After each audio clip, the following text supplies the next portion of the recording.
Hi, welcome to Zero Hanger Headquarters. I'm Mark Stevens and we're here for the latest episode of Outer Wing, brought to you by TABtouch. Real punters play here. I'll be joined by the legendary journo Digby Beacham.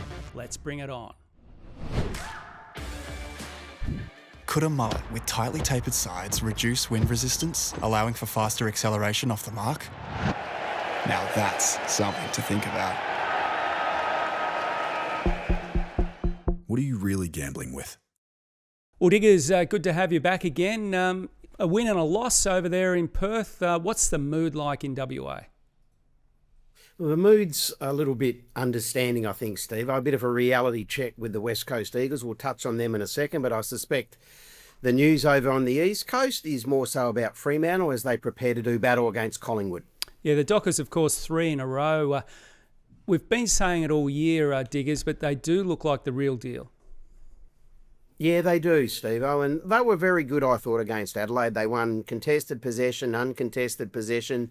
Their first 60 minutes was really powerful, and had they taken their opportunities early in that third quarter, they may well have put that game to bed. But look, it was a narrow win. Did they dodge a bullet? Perhaps, but as you know, it's hard when you go into state and the home side gets a bit of momentum, and Adelaide did do that. They hit the front and Fremantle were able to find a way. So all in all, pretty impressive performance. Yeah, I take a real positive out of it because the Freo of old, Freo being Freo, would have just rolled over and lost that one. So that's the good sign that they got up, Diggers. It's not the purple of old that we know.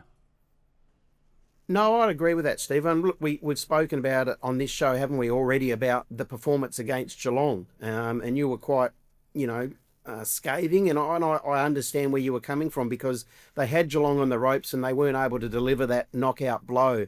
But they played a pretty good brand of football in 2 games at home against inferior opposition, and then they went interstate against Adelaide. So their form interstate over the last 6 to 9 months, I think, is pretty good. They beat Collingwood at the MCG. They beat your Bulldogs late in the year at Marvel. They were very competitive against Geelong, and they've taken down Adelaide in Adelaide. So they're building. I've got them penciled in for the top 4. I just think they look that solid across the park. There's no real obvious weaknesses. So back that in, Diggers. I mean, we're going to have finals, I reckon, over in Perth for the Dockers. Yeah, I agree. I'm all in. I'm chips in, Steve-O, with them. I think they're a top 4 side all day. They've won 3 on the bounce now. I think they can get Collingwood. We'll touch on that in a second. And they're going to be awfully hard to beat at home, naturally, because they're a powerful side. They're pretty healthy. Again, we'll touch on a couple of their injuries and the availability of some key personnel in a second. But all in all, this is a Fremantle side that is trending the right way. Now, on behalf of TABtouch, this is a great stat. So 4 of 14 wins in 11 years now for the Dockers on Friday night. They're certainly not Friday night specialists or regular Friday night participants. So 4 of 14, surely now they'll make it 5 of 15. I reckon they'll put Collingwood to the sword, Diggers.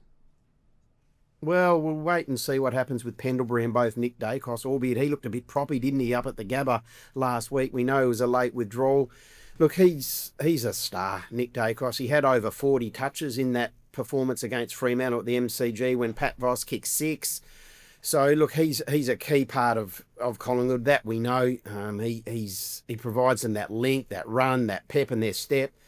But I think Fremantle can get Collingwood. I think they're a better side than Collingwood in fear of upsetting all the Magpies supporters out there. I think Collingwood are middle of the road. I think Fremantle are a top 4 side. So off what we've seen thus far this year, Fremantle have the firepower forward of centre to cause Collingwood some concerns. And where do you see the upside? They haven't got a lot of injury concerns at the moment. Is there more upside there for Freo that we're not really talking about?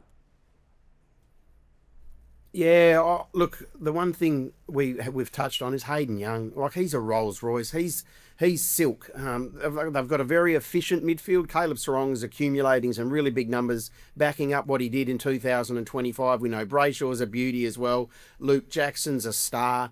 But you roll Hayden Young, a fit and available Hayden Young through there, that just is the cherry on top. And the other one who's been a little bit lost in the wash is Frederick.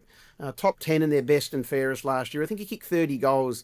He's electrifying. Like when he's up and going, Michael Frederick, he can push high, he can impact the scoreboard. So they're two players who are most definitely in their best 18. So if you can, filter them back into that lineup, Fremantle will become considerably stronger. Now, what about Mason Cox? 45 hit-outs. He's lurking around, the former American Pie. Got the big cocker comeback.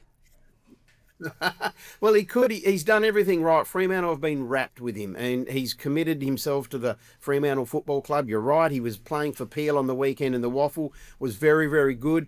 But he's going to have to wait for an opportunity, whether they rest or manage Darcy. He's just starting to warm to his work. He had a bit of an interrupted pre-season. Jackson, we know, is an automatic selection, but certainly Mason Cox provides great depth. Yeah, and they've also had a bit of a run around in Adelaide as well. So they're really perfectly placed, the Dockers, for this week. And as you said, I think Collingwood, you're saying middle of the road. I've got Collingwood lower than that, particularly with Dacos. I saw him running around on the track. He's training as we speak, actually, not far from HQ here. But he didn't look great earlier in the week, Diggers. So that's a watch and see. Will they tag him? Well, they've used Wagner on him previously, and then we saw in the second game last year when he was allowed to run free and he found a lot of the football. I'm sure they'll put some work into him should he play, but I think they'll back their own midfield in. It seems to be the trend these days of the coaches. I know Sydney do it differently. Some sides, Ross Lyon, is probably of that persuasion as well. But I think Fremantle will be very mindful of Nick. You have to be, but I think they'll back in their own midfield unit. Well, let's move on to West Coast. Probably not as cheery there this week. I mean, we were talking them up last week. One of the young journos here suggested doing a story on West Coast becoming a destination club. I said, go for it. I agreed with him. Well, I'm not so sure after the weekend, but I think long term, Diggers, they still look all right. Yeah, they're okay. Look, they got a reality check. Does it change the opinion we have of West Coast? I don't think it does. And what we're seeing, Steve-O, is that those bottom 4 to 6 sides are having a devil of a time against the competition's better teams, and Sydney most definitely fits comfortably into that category, doesn't it? They're a genuine threat. They can go really deep into September. We know that West Coast are developing, but one thing they need to get better, West Coast, is getting out of the blocks, because they were poor again in the initial 30 minutes, and from there it just got really, really ugly very quickly. And Sydney are a side, when you put them on top of the ground and you put them over here at Optus Stadium, they can light teams up, and they've done it to West Coast on more than one occasion. Yeah, I've got another stat for you. They're 4-0 now, Sydney at Optus against West Coast, which is not an unusual record for some clubs, but they do look powerful, the Swans. But did they get ahead of themselves, the Eagles? Bit happy over there with how things were travelling? I don't think so, Steve-O. It was just basically one really, really efficient side that was fresh, had a chance to sort of train a few things during a early season bye. Don't get me started on the fixture. And West Coast, off a spin with travel, came back, perhaps, feeling a little bit good about themselves, and they were brought back to earth with a thud. So they won't be the first side to get touched up by Sydney this year, and they won't be the last. Now, always we're talking about Harley Reid. What did you make of his game last week? Of course, there's a lot of hype going into it. Didn't quite get the job done, a lot of attention.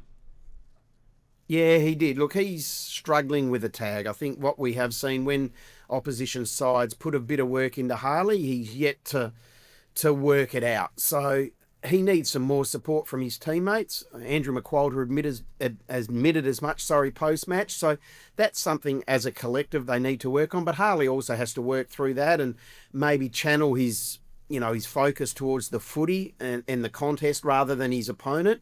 And look, one thing he does do, and we've seen it, when he gets a bit frustrated, he can lash out a little bit, and the umpires are very attentive to that, and they can penalise him, and maybe he was on the end of a couple of dodgy free kicks against, but all in all, it's a bit of a learning experience for Harley. Well, he's going to cop another tag this week, surely, Diggers. Give us the rundown there.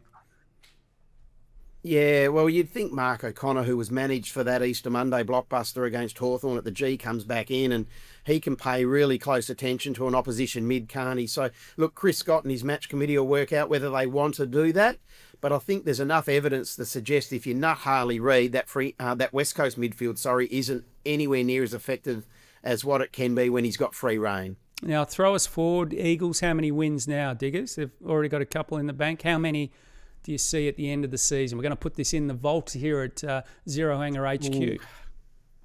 Well, we said earlier this year that the TABtouch line, where real punters play, was I think 3.5, and we said overs. So with 2 in the bank already, I'm comfortable with that. I think they can still win their 5 or 6, Steve-O. They're going to win some games at home, and when they play like-minded opposition, i.e., in talent levels, I think that they can win. Now, this is a game I would suggest is beyond them. Geelong, even though Geelong are on the quick spin themselves, but I think at home they're going to troublesome side, so put them down for 5 or 6. Okay, now you've done your homework, Diggers. This is the time of the week. I haven't got a pen on me, but I'll remember these for TABtouch. Real punters play here. Give us your best 2 bets involving Freo firstly and the Eagles. I don't think it's a blowout Friday night, Fremantle or Collingwood, but I'm happy to take the $2.32 with TABtouch for Fremantle to win between 1 and 39 points. And on Sunday, when West Coast play Geelong, there's $4 on offer about Shannon Neal and Jeremy Cameron to kick 3+ goals with TABtouch. I think Geelong win, and I think those key forwards fill their boots. I like it, Diggers. I'll be filling my boots as well. Great show again, the outer wing for TABtouch. Real punters play here. We'll see you next week. You win some, you lose more. For free and confidential support, call the number on the screen or visit the website.